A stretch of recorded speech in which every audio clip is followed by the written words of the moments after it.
Bersama-sama membaca mengulang kembali nasihat Sang Buddha yang terkait dengan kematian. Semoga keluarga yang ditinggalkan segera bisa menerima, mengikhlaskan kepergian dari salah satu anggota keluarga, suami maupun papa, dan segera membuka lembaran baru dengan hati yang penuh welas asih dan cinta kasih. Sutta tentang luka penderitaan. Kita baca bersama-sama nasihat Sang Buddha ini.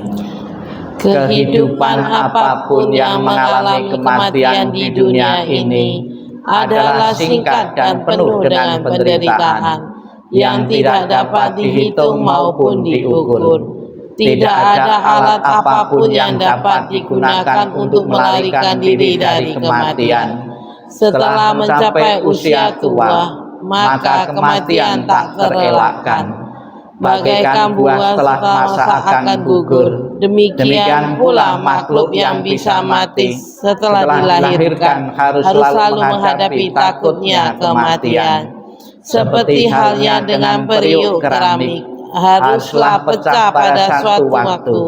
Demikian pula kehidupan dari makhluk yang bisa mati telah ditentukan untuk berpisah. Para remaja dan pemuda yang bijaksana dan yang bodoh, semua ini berada di bawah bayang-bayang kematian. Tiada seorang ayah pun yang dapat menyelamatkan anaknya. Tiada sanak saudara yang dapat menyelamatkan saudaranya ketika mereka harus berpisah dengan dunia ini. Ketika sanak saudara berdiri memperhatikan dan meratap, menyaksikan bagaimana makhluk mengalami kematian seperti sapi yang digiring ke rumah jagal. Demikianlah semua makhluk akan disergap oleh kematian dan usia tua. Para bijaksana telah mengetahui sifat alam dunia ini, tidak akan mengalami penderitaan. Akan sia-sia jika engkau meratapi yang mati, karena engkau tidak akan pernah tahu kapan mereka datang dan kapan mereka pergi. Jika ratapan akan menyembuhkan luka hati bagi si peratap, maka biarkanlah para bijaksana meratap. Kedamaian pikiran tidaklah diperoleh melalui ratapan.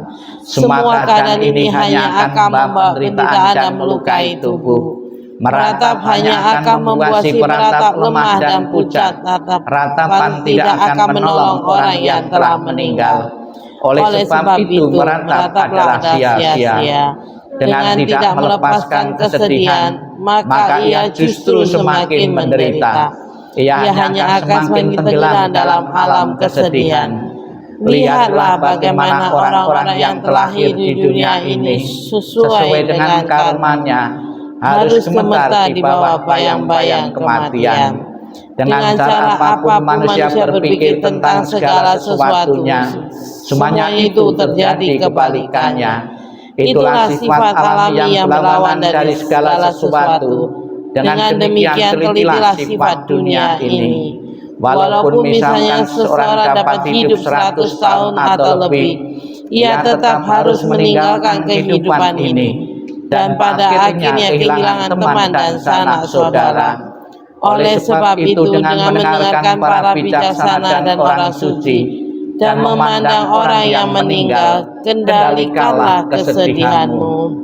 Renungkanlah keberangkatan dari orang yang kau cintai dengan berpikir bahwa perpisahan adalah hal yang wajar. Laksana seseorang berusaha memadamkan rumah yang terbakar dengan air. Demikian pula biarkanlah orang yang teguh dan bijaksana menyingkirkan penderitaan secepat angin meniup segenggam kapas.